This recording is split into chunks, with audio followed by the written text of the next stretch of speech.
നമസ്കാരം. വീണ്ടും മണിപ്പേച്ച് Malayalam YouTube channel വഴി നിങ്ങളൊക്കെ കാണുന്നതിൽ എനിക്ക് വളരെ സന്തോഷം. ഇന്ന് നോക്കിയെങ്കിൽ മാർക്കറ്റ് 120 പോയിന്റ് താഴായിരുന്നു. ബാങ്ക് നിഫ്റ്റിന് താഴെ അടിച്ചു കയറ്റിയായിരുന്നു. ഇന്നലെ കയറ്റിയതിനെ ഇന്ന് ഇറക്കിയിരിക്കുന്നു.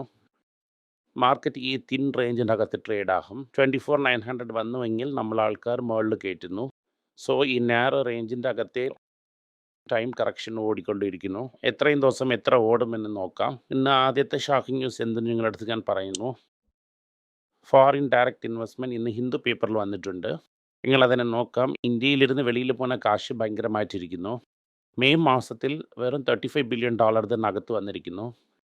നെറ്റ്, അതായത് വെളിയിൽ പോകുന്നതും അകത്ത് വരുന്നതും നിങ്ങൾ മൈനസ് ചെയ്തുവെങ്കിൽ 35 ബില്യൺ അത്രയും തന്നെ. ഇത് വന്നിട്ട് ഏപ്രിലിനെക്കാട്ടിലും കുറവാണ്. മെയ് 2024 കുറവ്, ഏപ്രിൽ 2024 കുറവ്. അങ്ങനെയെന്ന് വെച്ചാൽ കാശിന് വെളിയിൽ എടുത്തുകൊണ്ട് പോയിക്കൊണ്ടേയിരിക്കുന്നു. 86.40 വരയ്ക്കും റുപ്പി പോയിരിക്കുന്നു. സോ ഇപ്പോൾ 86.50 അതുപോലെ പോയെങ്കിൽ RBI വിൽക്കും. ഈ നാരോ റേഞ്ചിനെ RBI ഡിഫെൻഡ് ചെയ്താൽ നോക്കുന്നു. നിങ്ങൾ ഡിഫെൻഡ് ചെയ്യ കാശ് വെളിയിൽ പോയിക്കൊണ്ടേയിരിക്കുന്നു. ഈ കാശ് വെളിയിൽ പോയിക്കൊണ്ടേയിരിക്കുന്നതിന് ഒരു ചെറിയ ഐഡിയ പറയാം. It is not only foreigners who are taking money. വലിയ വലിയ കമ്പനി കൂടെ ഇന്ത്യയിൽ ഇൻവെസ്റ്റ് ചെയ്യുന്നില്ല. 2 എക്സാമ്പിൾ ഇപ്പം ഞാൻ നിങ്ങളുടെ അടുത്ത് പറഞ്ഞായിരുന്നു. ടൈറ്റൻ വന്ന് ഡമാസിനെ വാങ്ങിയെന്ന്. നമുക്കൊക്കെ സന്തോഷമായി തീരുന്നാലും അത് എക്സിക്യൂട്ടീവ് ആകുന്ന സമയത്തിൽ $282 ഇന്ത്യയിലിരുന്ന് തന്നെ വെളിനാട്ടിൽ നിന്ന് പോകാൻ പോകുന്നു. That is money is been invested outside India by Tatas. അതുപോലെ ഇതിനെക്കുറിച്ച് ഇന്നും ഡീറ്റെയിൽ ഞാൻ പിന്നെ സംസാരിക്കാം. നാറ്റ്കോ ഫാർമ 2,000 കോടി എടുത്തിട്ട് പോയി സൗത്ത് ആഫ്രിക്കയിൽ ഇൻവെസ്റ്റ് ചെയ്യുന്നു. അപ്പോൾ ഇന്ത്യൻ കമ്പനീസ് കൂടെ ഇന്ത്യയിൽ ഇൻവെസ്റ്റ് ചെയ്യാതെ വെളിനാട്ടിൽ പോയാണ് ഇൻവെസ്റ്റ് ചെയ്യുന്നു. ഇന്ത്യയിൽ ഡിമാൻഡ് ഇല്ല. ഇതാണ് ഇപ്പോൾ വളരെ പ്രോബ്ലം. ഇന്ന് നിങ്ങൾ നെസ്ലെ നോക്ക്. ഇയർ ഓൺ ഇയർ നെസ്ലയുടെ പ്രോഫിറ്റ് വന്നിട്ട് 13% കുറഞ്ഞിട്ടുണ്ട്. അത് മാത്രമല്ലാതെ റവന്യൂ 5% മാത്രം തന്നെ കയറിയിരിക്കുന്നു. അതേ ഞാൻ ക്വാർട്ടർ ആൻഡ് ക്വാർട്ടർ നോക്കിയെങ്കിൽ പ്രോഫിറ്റും ഇല്ല, റവന്യൂവും ഇല്ല. ഇന്നൊന്ന് ഞാൻ ബിസിനസ് സ്റ്റാൻഡേർഡിൽ നോക്കിയായിരുന്നു. ഓൾറെഡി പാം ഓയിൽ വന്നിട്ട് ടൂത്ത് പേസ്റ്റ് സെയിൽസ് കൂടെ കുറയുമെന്ന് പറയുന്നു. ടൂത്ത് പേസ്റ്റ്, ഈ പൽപ്പൊടിയുടെ സെയിൽസൊക്കെ കുറയണമെങ്കിൽ നിങ്ങൾ വന്നിട്ട് ടൂത്ത് പേസ്റ്റിലിരുന്ന് വേപ്പൻകുച്ചി യൂസ് ചെയ്യുന്നതാണ് നമുക്ക് മനസ്സിലാക്കണം. സോ ഇത് വന്നിട്ട് ലോയർ ലെവലിൽ ഭയങ്കര പെയിൻ പോയിന്റ് ഇരിക്കുന്നു എന്ന് നമുക്ക് ജനറലായിട്ട് ന്യൂസ് അറിയാൻ പറ്റുന്നു. അപ്പോൾ ഈ പെയിൻ പോയിന്റ് തന്നെ എല്ലാത്തിനും പുഷ് ചെയ്യണത്. അതുപോലെ one of the biggest block between America and south of the world വന്നിട്ട് എസ്പെഷ്യലി ഇന്ത്യ വന്ന് അഗ്രികൾച്ചർ. അവിടെ ഇന്ത്യയുടെ അകത്ത് ഫ്രീ ആയിട്ട് അഗ്രികൾച്ചർ ഇമ്പോർട്ട് ചെയ്യാമെന്ന് ചോദിക്കുന്നു. ഇത് എന്തായാലും പറ്റത്തില്ല എന്നാണ് ഇന്ത്യ പറഞ്ഞിരിക്കുന്നു. ഇതൊരു വലിയ റെഡ് ലൈനാണ്. എന്തെന്ന് വെച്ചാൽ അവരെ മിൽക്ക് ഇറക്കിയെങ്കിൽ നമ്മളെ പല ബ്രാൻഡ് കാണാതെ പോകും. ഇത് കാരണം ഈ ഇൻഡോ US ഡീലിൽ അഗ്രികൾച്ചർ അകത്ത് കൊണ്ടുവരുന്നതെന്നാണ് ഇന്ത്യയുടെ ഒരു എയിം. ഗോൾഡ് 22 ക്യാരക്ടർ ഇന്ന് 9,265 രൂപയിൽ ഇരിക്കുന്നു. ഇന്നലെ ഇന്റർനാഷണൽ മാർക്കറ്റിൽ ഗോൾഡിൻ്റെ വില കുറഞ്ഞു. ഇന്നലെ അമേരിക്കയും മാർക്കറ്റ് കയറിയിരുന്നു. എങ്ങനെയെന്ന് വെച്ചാൽ ഇന്ന് കയറിയതുപോലെയാണ്. സന്താര നല്ല റിസൾട്ട് കൊടുത്ത കാരണം, ഡീലും അവർക്ക് ഫേവറബിളായിട്ട് വന്ന കാരണം ഹോണ്ട $34 താണ്ടി ആൻഡ് ടൊയോറ്റ $192 കഴിഞ്ഞ് ട്രേഡ് ആയിക്കൊണ്ടിരുന്നു. ട്രേഡറിൻ്റെ ആൾക്കാരനെ വളരെ ഖുഷീനെ കൊടുക്കും. അതുമാത്രമല്ലാതെ ഗൂഗിളിൽ 19% കയറിയിരിക്കുന്നു നെറ്റ് പ്രോഫിറ്റ്. കാരണം ഗൂഗിളും മാർക്കറ്റ് അവേഴ്സിൽ 2% കയറിയിരുന്നു.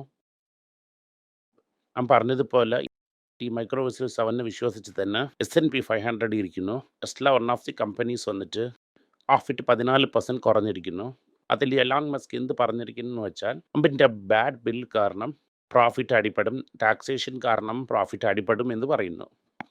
ഇയർ ടൈമിൽ ലോട്ട് ഓഫ് പ്രഷർ ഇരിക്കും അങ്ങനെയെന്ന് പറയുന്നു.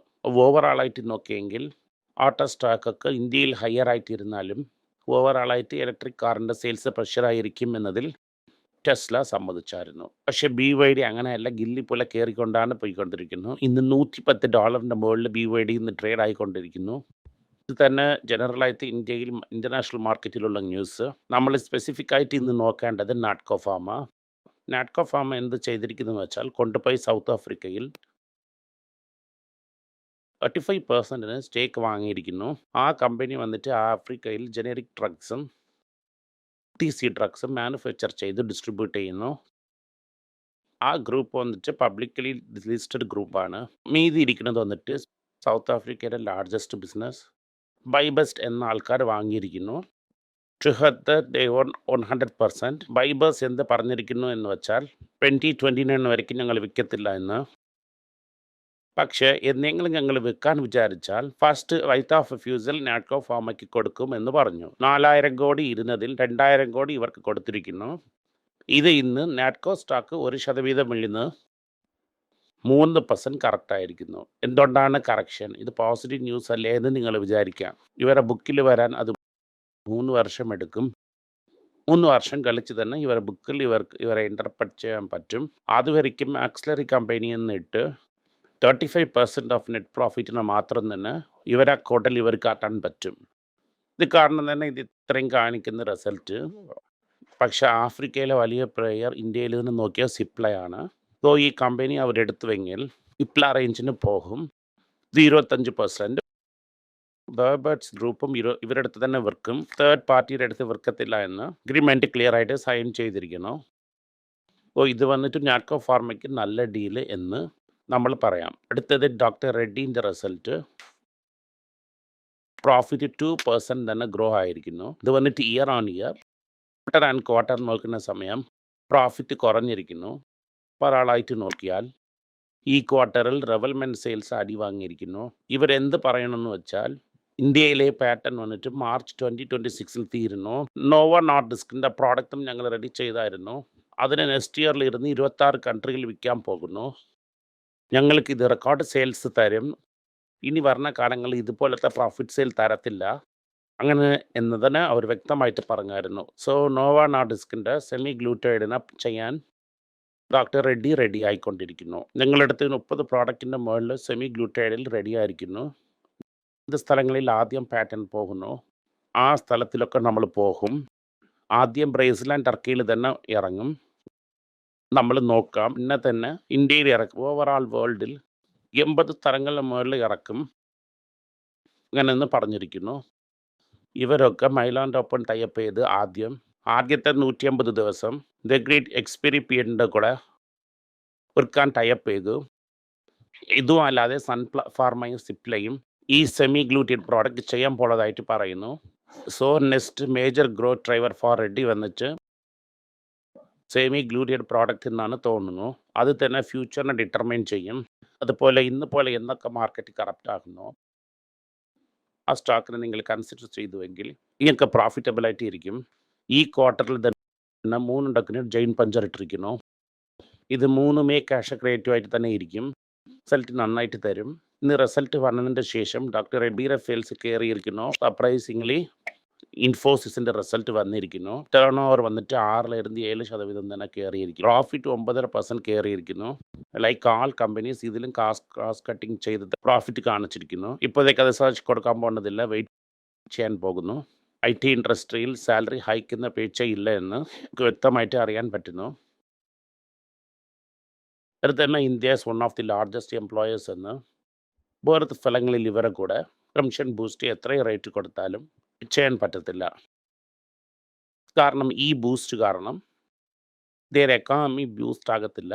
വേൾപൂൾ വന്നിട്ട് 15% സ്റ്റേക്കിനെ വിൽക്കാൻ പോണതായിട്ട് ഇരിക്കുന്നു. ഒരു 20% അവർ റീറ്റെയിൻ ചെയ്യണതായിട്ടും 31% ഒരു സ്ട്രാറ്റജിക് പാർക്കാർ തേടുന്നു. വേൾപൂൾ ഇന്ത്യയിലെ റിസൾട്ട് നന്നാ കൊടുത്താലും അമേരിക്കയിൽ പ്രോബ്ലം ഇരിക്കുന്നു. ഇത് കാരണം അവർ ഇന്ത്യയിൽ വലുതായിട്ട് ഇൻവെസ്റ്റ് ചെയ്തില്ല. അടുത്ത് അവരെ കൊണ്ട് തനിയായിട്ട് കോമ്പറ്റീറ്റ് ചെയ്യാൻ പറ്റുമോ എന്ന് ചോദിച്ചാൽ പറ്റത്തില്ല എന്ന് ഈ UN ബോഡി ഫീൽ ചെയ്യുന്നു. പക്ഷേ അറ്റ് സം സ്റ്റേജ് ബജാജിനെ പോലെ ഇവരും എക്സ്പോർട്ട് ചെയ്യാൻ ഇവരും തുടങ്ങുമെന്ന് നമ്മൾ വിശ്വസിക്കാം. നന്ദി, നമസ്കാരം.